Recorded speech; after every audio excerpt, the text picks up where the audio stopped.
Hello നമസ്കാരം. മഴത്തോരും മുമ്പേ സീരിയലിൻ്റെ ഒരു പുതുപുത്തൻ വിശേഷത്തിലേക്ക് എല്ലാവർക്കും സ്വാഗതം. വരാൻ പോകുന്ന ഒരു അടിപൊളി എപ്പിസോഡ് വിശേഷത്തിലേക്കാണ് നമ്മൾ പോകുന്നത്. എന്താണെന്ന് വെച്ചാൽ നമ്മുടെ സ്റ്റാൻലി ജോസഫ് ഇന്ന് രംഗപ്രവേശം ചെയ്യാണല്ലോ. ആരാണെന്ന് കാണാനായിട്ട് എല്ലാവരും ആകാംക്ഷയോടെ കാത്തിരിക്കുകയാണ് കേട്ടോ. അങ്ങനെ നമ്മുടെ ബാലചന്ദ്ര മേനോൻ സ്റ്റാൻലിയെ ചെന്ന് കാണുകയാണ്. സ്റ്റാൻലിയുടെ മകൾ അലീന തന്നോടൊപ്പം ഉണ്ടെന്നും അവളെ താൻ ഇവിടെ കൊണ്ടാക്കാൻ ആഗ്രഹിക്കുന്നുവെന്നും ഏറ്റെടുക്കാൻ സ്റ്റാൻലി തയ്യാറാണോന്നും ചോദിക്കുകയാണ് കേട്ടോ. ആദ്യമേ തന്നെ സ്റ്റാൻലി അതിനെയൊക്കെ ഒന്ന് എതിർക്കുന്നുണ്ടെങ്കിലും പിന്നീട് ആലോചിച്ചതിന് ശേഷം സ്റ്റാൻലി പറയുന്നുണ്ട്, എന്തായാലും എൻ്റെ മോളെ അവളെ ഞാൻ ഏറ്റെടുക്കാൻ തന്നെ തീരുമാനിച്ചിരിക്കുകയാണെന്ന്. അങ്ങനെ അലീനെ അങ്ങോട്ട് കൊണ്ടുപോകുന്നൊക്കെയുണ്ട്. അതിനുശേഷം കടപ്പാട്ടൂരെ വീട്ടിലുണ്ടാകുന്ന ചില സംഭവങ്ങളാണ് നമ്മൾ ഈ എപ്പിസോഡിലൂടെ പറയാൻ പോകുന്നത്. അങ്ങനെ നമ്മുടെ ബബിത വല്ലാതെ അങ്ങ് പൊട്ടിത്തെറിക്കുകയാണ് കേട്ടോ. വൈജയോട് വല്ലാതെ ഒരു ഭ്രാന്തിയെ പോലെ പെരുമാറുകയാണ് ബബിത. എല്ലാം എറിഞ്ഞു പൊട്ടിക്കുകയും ഒക്കെ ചെയ്യാണ്, എതിർത്ത് സംസാരിക്കുകയാണ് വൈജയോട്. ആ ഒരു രംഗങ്ങളിലേക്ക് നമുക്ക് പോകാം. നമ്മുടെ വീഡിയോ ഇഷ്ടമാകുകയാണെങ്കിൽ ഒന്ന് ലൈക്ക് ചെയ്യാനും ഹൈപ്പ് ചെയ്യാനും ചാനൽ കൂടി ഒന്ന് സബ്സ്ക്രൈബ് ചെയ്ത് സപ്പോർട്ട് ചെയ്യാനും ആരും മറക്കല്ലേ. അങ്ങനെ അലീന സ്റ്റാൻലി ജോസഫിൻ്റെ വീട്ടിൽ കുളത്തുപുഴയിൽ എത്തുകയാണ് കേട്ടോ. അവിടെ അലീന എത്തുമ്പോഴേക്കും തന്നെ അലീനയ്ക്ക് അവിടെ പലവിധ പ്രതിബന്ധങ്ങളും നേരിടേണ്ടതായിട്ട് വരികയാണ്. കാരണം സ്റ്റാൻലിയുടെ വീട്ടുകാരും പെങ്ങന്മാരും സുഹൃത്തുക്കളും എന്തിന് വേലക്കാർ വരെ സ്വത്തിന് അവകാശികളാകാൻ കാത്തിരിക്കുകയാണ്. അലീന വരുന്നതോടുകൂടി അതെല്ലാം നഷ്ടമാകുമെന്ന ചിന്ത അവരെ അലട്ടുന്നുണ്ട്. അതുകൊണ്ട് തന്നെ അലീന എങ്ങനെയെങ്കിലും അവിടുന്ന് പറഞ്ഞു വിടാനോ അല്ലെങ്കിൽ കൊന്നു തന്നെ കളയാനോ ഒക്കെ അവർ തീരുമാനിക്കുന്നുണ്ട്. അതിനെയൊക്കെ നേരിടേണ്ടി വരുന്നുണ്ട് അലീനയ്ക്ക്. വൈജയന്തി ബബിതയുടെ റൂമിന്റെ വാതിക്കിലേക്ക് ചെന്നൊന്ന് നോക്കി. തലമുടി വിരലിട്ട് ചുറ്റിക്കൊണ്ട് കസേരയിൽ ഇരിപ്പുണ്ട് ബബിത. മേശപ്പുറത്ത് നിവർത്തി വെച്ച പാഠപുസ്തകത്തിലല്ല അവളുടെ കണ്ണ്, മറ്റെന്തോ ആലോചനയിലാണ്. പെട്ടെന്ന് വൈജ ചോദിക്കുകയാണ്, നീ പഠിക്കുകയാണോ അതോ സ്വപ്നം കാണുകയാണോ? ബബിത മെല്ലെ തല തിരിച്ചു നോക്കി. ഞാൻ കുറെ നേരമായിട്ട് കാണുന്നുണ്ട് നീ പുസ്തകത്തിലോട്ട് നോക്കുന്നു പോലുമില്ല. ആരെ കാണിക്കാനാ അതിങ്ങനെ തുറന്നു മലർത്തി വെച്ചിരിക്കുന്നത്? അപ്പോൾ പെട്ടെന്ന് ബബിത, അങ്ങനെ ടിക്കറ്റ് ഒന്നും വെച്ചിട്ടല്ല, ആർക്ക് വേണമെങ്കിലും വന്ന് കാണാം. മര്യാദയ്ക്ക് സംസാരിച്ച് പഠിക്കടി ആദ്യം. എന്തു പറഞ്ഞാലും തർക്കുത്തരം. നീ എവിടുന്ന് പഠിച്ചിതൊക്കെ? അപ്പോൾ ബബിത പറയാ, വേറെ എവിടുന്ന് പഠിക്കാനാ, ഇവിടുന്ന് തന്നെ. അതിൻ്റെ യൂണിവേഴ്സിറ്റി ആണല്ലോ ഈ വീട്, അതിൻ്റെ വൈസ് ചാൻസലർ അമ്മയും. മതി പ്രസംഗിച്ച്, എഴുന്നേറ്റു വാ, കിച്ചണിൽ വന്ന് വല്ല സഹായിക്കാൻ നോക്ക്. 3 നേരവും ഉരുട്ടി വിഴുങ്ങണ്ടേ കൃത്യസമയത്ത് തന്നെ? അപ്പോൾ ഞാൻ ഉരുട്ടാതെ വിഴുങ്ങിക്കോളാം, കൃത്യസമയത്ത് തന്നെ വേണമെന്നൊരു നിർബന്ധവുമില്ല. 5-10 മിനിറ്റ് തെറ്റിക്കോട്ടെ, അതൊക്കെ ഞാൻ അഡ്ജസ്റ്റ് ചെയ്തോളാം. ബബിതേ, നിന്നോടാ പറഞ്ഞത് എഴുന്നേറ്റ് വരാൻ. എന്നെക്കൊണ്ട് അധികം പറയിപ്പിക്കല്ലേ. 100 കൂട്ടം പണി ഇവിടെ കിടപ്പുണ്ട്, എനിക്ക് വയ്യ എല്ലാം കൂടി ചെയ്യാൻ. ഓ അത് ശരി, പക്ഷെ ഞാൻ എഴുന്നേറ്റ് വന്നാലും ഒന്നും ചെയ്യില്ല, ചുമ്മാ കയ്യും കെട്ടി നോക്കി നിൽക്കത്തേ ഉള്ളൂ അമ്മ. ചെന്ന് അവളെ കൂടെ വിളിക്ക്. വേറൊരുത്തി കൂടി ഉണ്ടല്ലോ ഇവിടെ, കൊച്ചമ്മ ചമ്മിഞ്ഞിരിക്കുന്നവള്. അവളുടെ അടുത്ത് നാക്കിട്ട് അലച്ചിട്ടാ ഞാൻ ഇങ്ങോട്ട് വന്നത്. എനിക്കാണെങ്കിൽ ശരിക്കും നടക്കാൻ പോലും ആയിട്ടില്ല. ഓപ്പറേഷൻ കഴിഞ്ഞ് റെസ്റ്റ് എടുക്കേണ്ട സമയത്താ ഈ ജോലിയെല്ലാം കൂടെ ചെയ്യുന്നത്. കൈയും കാലും ഒടിഞ്ഞ് ആശുപത്രിയിൽ കിടന്നിട്ട് വന്നവളാണെന്നൊരു പരിഗണന പോലും ഒരെണ്ണത്തിനുമില്ല. ആര് പറഞ്ഞിട്ടാ അമ്മ കാറും എടുത്തുകൊണ്ട് ഇവിടുന്ന് ചാടിപ്പോയത്? അതും ഞങ്ങളോടൊരു വാക്കുപോലും പറയാതെ. അതിൻ്റെ ഫലമല്ലേ കൈയും കാലും ഒടിഞ്ഞ് ഹോസ്പിറ്റലിൽ കിടക്കേണ്ടി വന്നതുമൊക്കെ. ഒരു ചൊല്ലുണ്ടല്ലോ, ഒരു കോപം കൊണ്ട് അങ്ങോട്ട് ചാടിയ കോപം മതി. മതി മതി, നീയൊക്കെ എൻ്റെ വയറ്റിൽ തന്നെ വന്ന് ജനിച്ചല്ലോടി. പെറ്റ തളയോടാണെന്ന ഒരു വിചാരം വേണ്ടേ? ഒരു അന്യസ്ത്രീയോട് കാണിക്കുന്ന അത്രയും മനുഷ്യത്വമല്ലേ എങ്കിലും ഉണ്ടോടി നിനക്കൊക്കെ? എന്നോട് വൈജയന്തി എന്തെന്നില്ലാതെ കോപത്തോടെ ബബിതയുടെ നേരെ തട്ടിക്കയറുകയാണ്.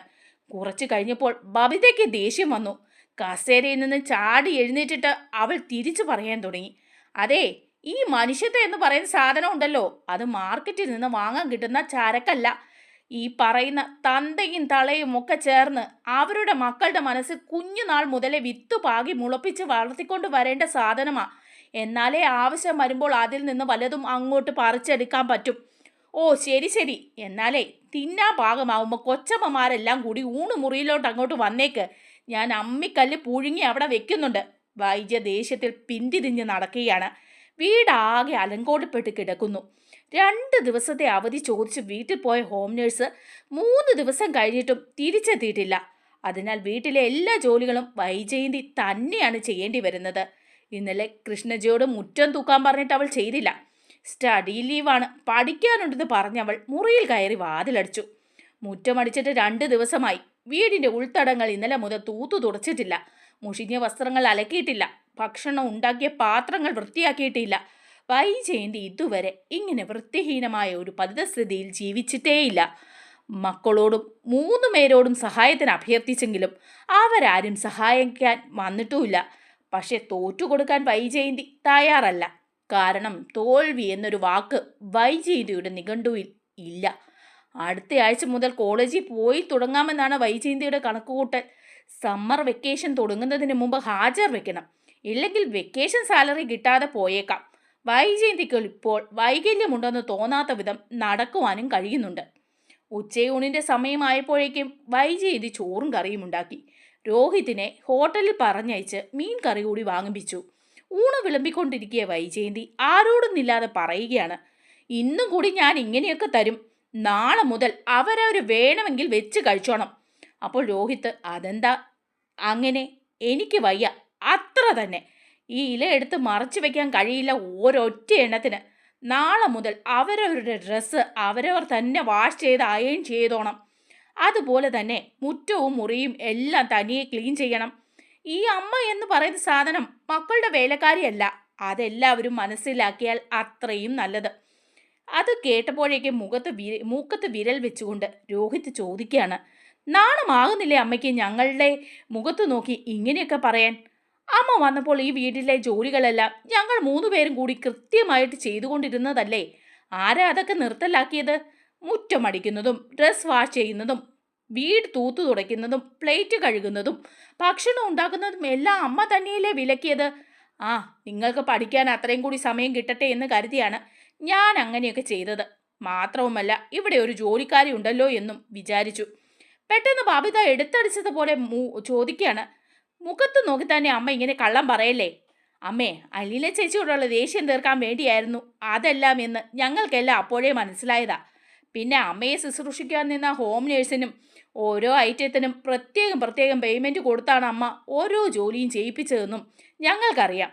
ആഹാ, അങ്ങനെയാണെങ്കിൽ ഇപ്പോൾ എന്താടി തെറ്റ്? ഒരിക്കലും ഒരു ജോലി ചെയ്യേണ്ട എന്ന് പറഞ്ഞാൽ പിന്നെ ഒരു കാലത്തും ചെയ്യേണ്ട എന്നാണോ അതിൻ്റെ അർത്ഥം? അമ്മ ഞങ്ങളുടെ ടൈം ടേബിൾ മുഴുവൻ തകർത്തു. ഇവിടെ ഒരു യൂണിറ്റി ഉണ്ടായിരുന്നു, അമ്മ അത് വന്ന് കയറിയപ്പോൾ തന്നെ നശിപ്പിച്ചു. രോഹിത്തിൻ്റെ ഈ പരിഭവം പറച്ചിൽ കേട്ടുകൊണ്ട് വീണ്ടും വൈജയന്തി ആഞ്ഞടിക്കുകയാണ്. സ്വന്തം അമ്മയെ കൂടാതെ ഒരു യൂണിറ്റിയും ഈ വീട്ടിൽ ആർക്കും വേണ്ട. 2 ദിവസം കൂടി ഞാൻ നോക്കും അവൾ വരുമോ ഇല്ലയോ എന്ന്. ഇല്ലെങ്കിൽ ഞാൻ വേറെ ജോലിക്കാരിയെ വെക്കും. നിന്റെ ഒന്നും ഒരു സഹായവും എനിക്ക് വേണ്ട. വൈജയന്തി ഇന്നേ വരെ ഒരു കാര്യത്തിനും ആരുടെയും കാല് പിടിച്ചിട്ടില്ല. ഇനി അങ്ങനെ പിടിക്കാൻ ഉദ്ദേശിക്കുന്നുമില്ല. ഇത് പറഞ്ഞിട്ട് അവൾ ജഗ്ഗിൽ ചെന്ന് ചൂടുവെള്ളം എടുത്ത് ഗ്ലാസ്സിലേക്ക് പകർന്നതിന് ശേഷം കഴിക്കുവാനിരുന്നു. അപ്പോൾ ബബിത വൈജയന്തിയുടെ മുഖത്തേക്കൊന്ന് നോക്കിയിട്ട് രോഹിത്തിനോട് ചോദിക്കുകയാണ്, അലീന ചേച്ചി കഴിഞ്ഞ ദിവസം വിളിച്ചായിരുന്നോ? ഇന്നലെ വിളിച്ചില്ല, മിനിങ്ങാന്ന് വിളിച്ചു. രോഹിയേട്ടൻ എൻ്റെ ഫോണൊന്ന് റിപ്പയർ ചെയ്ത് കൊടുക്കണേ. അതിനെന്തോ കുഴപ്പമുണ്ട്. ചിലപ്പോൾ മിസ് കോൾ കാണും, പക്ഷെ റിങ് ചെയ്യത്തില്ല. നിനക്ക് അലീന ചേച്ചിയെ വിളിക്കണമെങ്കിൽ എൻ്റെ ഫോണിൽ നിന്ന് വിളിക്കരുതോ? ഇത്രയും കേട്ടപ്പോഴേക്കും വീണ്ടും വൈജയന്തി പൊട്ടിത്തെറിക്കുകയാണ്. നിങ്ങൾക്കാർക്കും വേറെ ഒന്നും പറയാനില്ല ഇവിടെ? അവളുടെ പേര് പോലും ഈ വീട്ടിൽ ഉച്ചരിക്കരുതെന്ന് ഞാൻ കഴിഞ്ഞ ദിവസമേ പറഞ്ഞതാ. തുടർന്ന് വൈജയന്തി കഴിക്കുവാൻ തുടങ്ങുമ്പോഴേക്കും ഫോൺ ബെല്ലടിച്ചു. വൈജയന്തി ഫോൺ അറ്റൻഡ് ചെയ്യാൻ എഴുന്നേറ്റ് പോയി. പെട്ടെന്ന് തന്നെ തിരിച്ചെത്തുകയും ചെയ്തു. അപ്പോൾ കൃഷ്ണ തിരക്കുകയാണ്. ആരായിരുന്നു അമ്മേ അത്? റോങ് നമ്പർ ആയിരുന്നു. വീണ്ടും ഫോൺ ബെല്ലടിച്ചു. ഇക്കുറിയും വൈജയന്തി തന്നെ ചെന്ന് ഫോൺ എടുത്തു. എന്നിട്ട് ദേഷ്യത്തോടെ പറയുകയാണ്, റോങ് നമ്പർ ആണെന്ന് പറഞ്ഞത് കേട്ടില്ലേ? ഫോൺ വെച്ചിട്ട് അവർ വീണ്ടും ഊണുമേശയുടെ അരികിലേക്ക് എത്തിയതും പിന്നെയും ബെല്ലടിക്കുവാൻ തുടങ്ങി. ബബിതയാണ് എഴുന്നേറ്റത്. അമ്മ ഇവിടെ ഇരുന്ന് ഞാൻ പോയി ഫോൺ എടുത്തോളാം. വൈജയന്തി പറഞ്ഞു. വേണ്ട. വീണ്ടും തിരിച്ചു നടന്നു. കഴിഞ്ഞ് ബബിതയും പുറകെ ചെന്നു. വൈജയന്തി തിടുക്കപ്പെട്ട ഫോൺ എടുത്ത് സംസാരിക്കാൻ അവൾ ശ്രദ്ധിച്ചുമില്ല. പുറത്ത് പോയിരിക്കുകയാണ്. അറിയില്ല. പുറത്തു പോയി. ഇവിടെ ഞാൻ ഒറ്റയ്ക്കേ ഉള്ളൂ. ഓക്കെ. ഇത്രയും പറഞ്ഞ് വീണ്ടും വൈജയന്തി റിസീവർ താഴെ വെച്ചു. പാതി വഴിക്ക് നിന്ന ബബിത സംശയത്തോടെ അമ്മയെ നോക്കി. എന്നിട്ട് വീണ്ടും ചോദിക്കുകയാണ്, ആരായിരുന്നു അമ്മേ അത്? ബാലേട്ടൻ്റെ ഒരു ഫ്രണ്ടാ. ബാലേട്ടൻ ഇല്ലേ എന്ന് ചോദിച്ചു. പുറത്തു പോയി എന്ന് പറഞ്ഞു. അപ്പോൾ അമ്മ പറഞ്ഞത് അമ്മ മാത്രമേ ഉള്ളൂ വീട്ടിലെന്നല്ലേ? അപ്പോൾ ഞങ്ങളെക്കുറി അറിയാവുന്ന ഫ്രണ്ട് ആയിരിക്കുമല്ലോ. ഞങ്ങൾക്ക് കൂടി പരിചയമുള്ള ആളായിരിക്കില്ലേ? നിനക്കെന്താ ബബിതേ? പോയിരുന്ന് ചോറ് തിന്നാൻ നോക്ക് പെണ്ണേ. 1 മിനിറ്റ്. ബബിത വേഗം നടന്നു ചെന്ന് ഫോണിൻ്റെ കോളർ ID നോക്കി. എന്നിട്ട് വൈജയന്തിയുടെ നേർക്ക് തിരിഞ്ഞു. അലീന ചേച്ചിയായിരുന്നു വിളിച്ചതല്ലേ? അപ്പോൾ മകളെ വെല്ലുന്ന ഭാവത്തോടു കൂടി വൈജയന്തി ചോദിക്കുകയാണ്, ആണെങ്കിൽ എന്താ അമ്മ എന്തിനാ കള്ളം പറഞ്ഞത്? അമ്മ പറഞ്ഞല്ലോ റോങ് നമ്പർ ആണെന്ന്. വഴക്കുണ്ടാക്കുവാൻ പോവുകയാണെന്ന് രോഹിത്തിന് മനസ്സിലായി. വൈജയന്തിയും വിട്ടുകൊടുക്കുന്നില്ല. അവർ പറയുകയാണ്, ഞാൻ അങ്ങനെ പലതും പറയും. എൻ്റെ മക്കൾ ഞാൻ പറയുന്നത് അനുസരിച്ചാൽ മാത്രം മതി. വൈജയന്തിയുടെ സ്വരം കടുത്തു. ബബിതയാണെങ്കിൽ വിട്ടുകൊടുക്കാനുള്ള ഭാവമില്ല. അവൾ ചോദിക്കുകയാണ്, അല്ല അലീന ചേച്ചി ആരെയാണ് അന്വേഷിച്ചത്? നിന്നെ തന്നെയാടി. എനിക്ക് മനസ്സിലായിരുന്നു. ഫോൺ തരാൻ എൻ്റെ ഫോണിൽ അങ്ങനെ ഒരുത്തിയും ഇങ്ങോട്ട് വിളിച്ച് സൊല്ലണ്ട. ഞാനാ ഈ ഇതിന് വാടക കൊടുക്കുന്നത്. ബബിതയ്ക്ക് ആകെ അതിശം കയറി. അവൾ പറയുകയാണ്, അമ്മയുടെ അല്ല അച്ഛൻ്റെ ഫോണാ ഇത്. അവൾ ചെന്ന് റിസീവർ എടുത്ത് ഇൻകമിംഗ് കോൾ നമ്പർ പ്രസ് ചെയ്യുവാൻ തുടങ്ങി. ബബിതേ, ഫോൺ അവിടെ വയ്ക്ക്. ഇല്ല വെക്കില്ല. തല വെട്ടിച്ചുകൊണ്ട് ബബിത വീണ്ടും നമ്പർ ഡയൽ ചെയ്യുകയാണ്. വൈജയന്തി ഉടൻ തന്നെ എഴുന്നേറ്റ് നിന്ന് ഫോണിൻ്റെ ഹുക്കിൽ വിരലമർത്തി. കോൾ കട്ട് ചെയ്ത ശേഷം റിസീവർ പിടിച്ചു വാങ്ങി വെച്ചു. വിളിക്കേണ്ട എന്ന് പറഞ്ഞാൽ വിളിക്കേണ്ട, ഞാൻ വിളിക്കും. അമ്മയ്ക്ക് എന്താണ്? ബബിത വീണ്ടും റിസീവർ കവർന്നെടുത്തു. ആഹാ, അങ്ങനെയാണെങ്കിൽ അതൊന്നും കാണണമല്ലോ. ചെകിടടിച്ച് ഞാൻ പൊട്ടിക്കും. നിനക്ക് തൻ്റെ ഇടം ഉണ്ടെങ്കിൽ നീ ഒന്ന് വിളിച്ചു നോക്ക്. ബബിതയുടെ കണ്ണ് കലങ്ങി. അവൾ കയ്യിലിരുന്ന റിസീവർ മേശപ്പുറത്ത് ആഞ്ഞടിച്ചു. അത് പൊട്ടിയില്ല എന്ന് കണ്ടപ്പോൾ നിലത്തേക്ക് ആഞ്ഞെറിഞ്ഞു. റിസീവർ 2 or 3 കഷ്ണങ്ങളാക്കി ചിതറിച്ചു കളഞ്ഞു.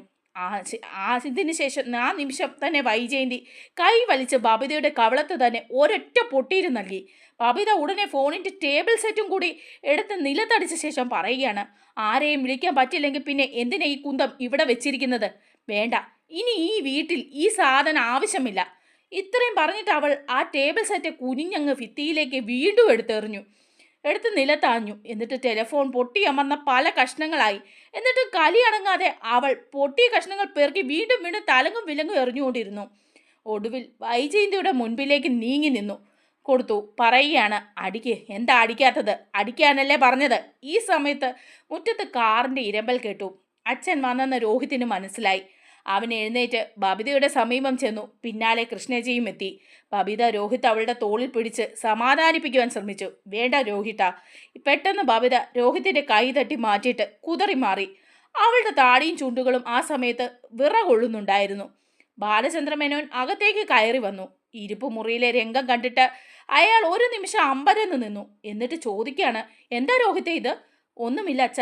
പെട്ടെന്ന് വൈജയന്തി കലിയോടുകൂടി നിലത്തേക്ക് കൈ ചൂണ്ടിക്കൊണ്ട് പറയുകയാണ്, കണ്ടില്ലേ മോളുടെ പേക്കൂത്ത്? ഫോൺ അടിച്ചു തകർത്തിരിക്കുകയാണ്. അവൾക്ക് വന്നൊരു കോള് കൊടുക്കാതിരുന്നതിന്. അപ്പോൾ രോഹിത്ത്, അലീന ചേച്ചി വിളിച്ചായിരുന്നു അച്ഛ. അലീന ചേച്ചി വിളിച്ചപ്പോൾ അമ്മ ഫോൺ കൊടുത്തില്ല. അതുകൊണ്ട് ഫോൺ തല്ലിപ്പൊട്ടിക്കാമെന്നോ? വൈജയന്തി രോഹിത്തിനോട് കയർക്കുകയാണ്. ഇങ്ങനെയാണോ ഈ വീട്ടിൽ? എനിക്കതറിയണം. എൻ്റെ മക്കളെ ശിക്ഷിക്കാനും ശാസിക്കാനും അധികാരം എനിക്കുണ്ടോ ഇല്ലയോ എന്ന് ബാലേട്ടൻ പറ. ഇന്ന് ഫോൺ തല്ലിപ്പൊടിച്ചവൾ നാളെ എൻ്റെ തല തല്ലിപ്പൊടിക്കാനും മടിക്കില്ലല്ലോ. ബാലചന്ദ്രമേനൻ ബബിതയുടെ മുഖത്തേക്ക് ഒന്ന് നോക്കി. എന്നിട്ട് ചോദിക്കുകയാണ്, എന്താണ് ഇതൊക്കെ? നീയാണോ ഈ ഫോൺ തല്ലിപ്പൊടിച്ചത്? അതേച്ചാ, ഞാൻ തന്നെയാണ്. ഒരെണ്ണം കൂടി ഇവിടെ ഉണ്ടായിരുന്നെങ്കിൽ അതും കൂടി ഞാൻ പൊട്ടിച്ചേനെ. നീ പൊട്ടിക്കൂ. ബാലചന്ദ്രമേനോന് ദേഷ്യം വന്നു. ഉടനെ രോഹിത്ത് പറയാണ്, അച്ഛൻ ഇതിൽ ഇടപെടേണ്ട. ഇത് ഞങ്ങൾ തീർത്തോളാം. അത് പോരല്ലോ, എനിക്കറിയണ്ടേ? അറിയണമെങ്കിൽ അച്ഛനും അമ്മയും കൂടി അങ്ങോട്ടടങ്ങണം. മാറി നിന്ന് ഡിസ്കസ് ചെയ്ത് ഞങ്ങൾ പോവാം. രോഹിത്ത് ബബിതയുടെ കയ്യിൽ കടന്ന് പിടിച്ച് അവൾ അല്പം വിസമ്മതം കാട്ടിയെങ്കിലും രോഹിത്ത് അല്പം ബലം പ്രയോഗിച്ച് അവളെ പിടിച്ചു നടത്തിക്കൊണ്ട് പോയി. റൂമിൽ എത്തിയ ശേഷം അവളെ കിടക്കയിൽ പിടിച്ചിരുത്തി. റിലാക്സ്, നീ ഇത്തിരി നേരം ഇവിടെ കിടക്ക്. ഇത് പറഞ്ഞിട്ട് അവൻ അവളുടെ തോളത്ത് പിടിച്ച് കട്ടിലേക്ക് കിടത്തി. ബബിത കിതപ്പോടെ ചരിഞ്ഞു കിടക്കുകയാണ്.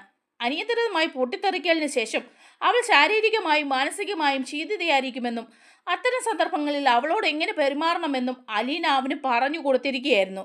രോഹിത് അവളുടെ തലയിലും നെറ്റിയിലും മൃദുവായി തലോടിക്കൊണ്ടേയിരുന്നു. ക്രമേണ ബബിതയുടെ കിതപ്പടങ്ങി.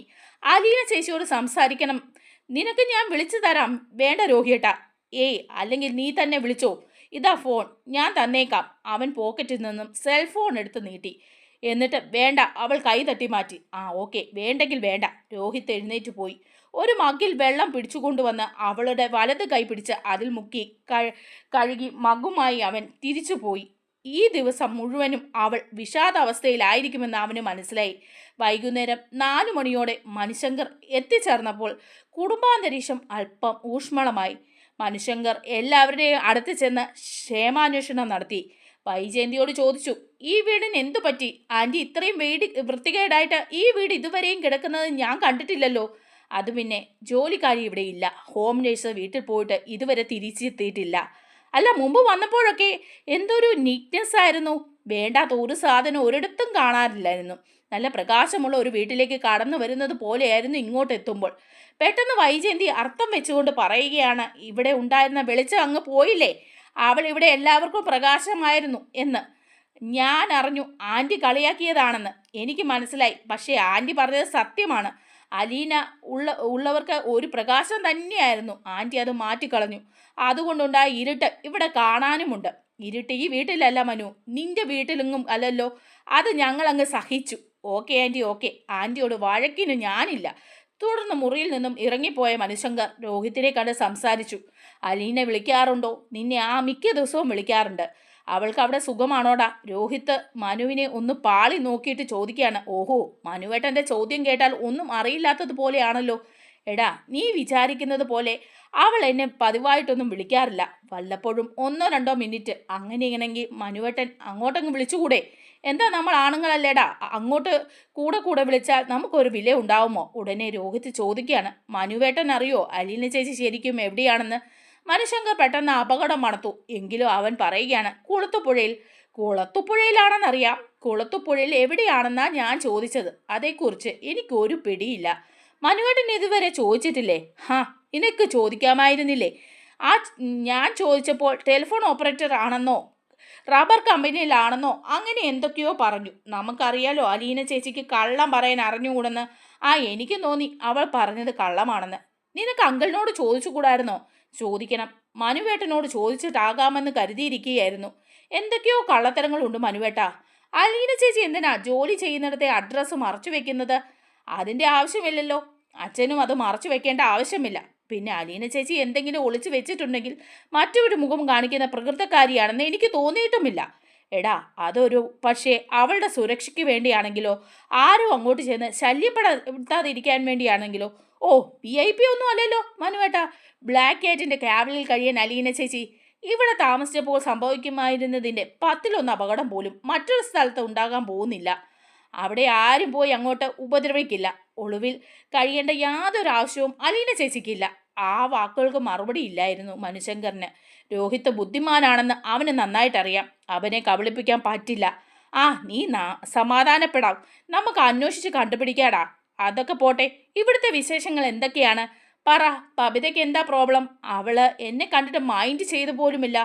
അപ്പോൾ രോഹിത് അമ്മയും മകളും തമ്മിലുണ്ടായ വഴക്കിനെ പറ്റി മനുശങ്കറിനോട് പറഞ്ഞു. മനുശങ്കർ ബബിതയുടെ മുറിയിലെത്തി. അവൾ ചുമരിലേക്ക് ചാരി കാലുകൾ നീട്ടി കിടക്കയിൽ വെറുതെ ഇരിപ്പുണ്ടായിരുന്നു. നിന്റെ ഫോണിന് എന്ത് പറ്റിയടി? അറിയില്ല, അത് വർക്ക് ചെയ്യുന്നില്ലേ? ഇൻകമിംഗ് കോൾ ഒന്നും അതിൽ കിട്ടുന്നില്ല. ഞാനിപ്പോൾ വന്നത് എന്തിനാണെന്ന് നിനക്കറിയാമോ? ഇല്ല, അലീന പറഞ്ഞിട്ടാ. അതിന് ഞാനെന്ത് വേണം? നിന്നെ വന്ന് കാണണമെന്ന് അവൾ എന്നെ നിർബന്ധിച്ചു. എന്നിട്ട് അങ്ങനെ ചോദിച്ചാൽ എനിക്കറിയില്ല. നിന്റെ അടുത്ത് വരണം, നിനക്ക് എന്തെങ്കിലും വിഷമം ഉണ്ടോ എന്ന് ചോദിക്കണം എന്നൊക്കെ പറഞ്ഞു. മറ്റാരെ പറ്റി അവൾ ഒന്നും പറഞ്ഞില്ല. ഞാനാണല്ലോ ഈ വീട്ടിലെ കുഴപ്പക്കാരിയല്ലേ? എടി, അതൊക്കെ നിന്റെ തോന്നലാ. നിനക്ക് മറ്റുള്ളവരെക്കാൾ സ്നേഹവും കരുതലും ആവശ്യമുണ്ടെന്ന് അവൾ പറഞ്ഞത്. നിന്റെ കാര്യത്തിൽ അവൾക്ക് ഒരു സ്പെഷ്യൽ കൺസെഷൻ ഉണ്ട് എന്നർത്ഥം. എനിക്കറിയാം മനുവേട്ടാ, എന്നെ പ്രീതിപ്പെടുത്താൻ വേണ്ടി പറയുന്നതാണെന്ന്. മനുശങ്കർ ഉടനെ തന്നെ മൊബൈൽ ഫോൺ എടുത്ത് നമ്പർ പ്രസ് ചെയ്തു. എന്നിട്ട് ബബിതയുടെ നേരെ നീട്ടി. നീ തന്നെ ചോദിക്ക്, ഞാൻ പറഞ്ഞത് കള്ളമാണോ എന്ന്. എനിക്ക് വേണ്ട ആരുടെയും ഫോൺ. എടി, റിങ് ചെയ്തുകൊണ്ടിരിക്കുകയാണ്, ഫോൺ എടുക്ക്. വേണ്ടെന്നല്ലേ മനുവേട്ട പറഞ്ഞത്? മനുശങ്കർ ഫോൺ കാതോട് ഉയർന്നു റിങ് ചെയ്തു തീർന്നിട്ടില്ല.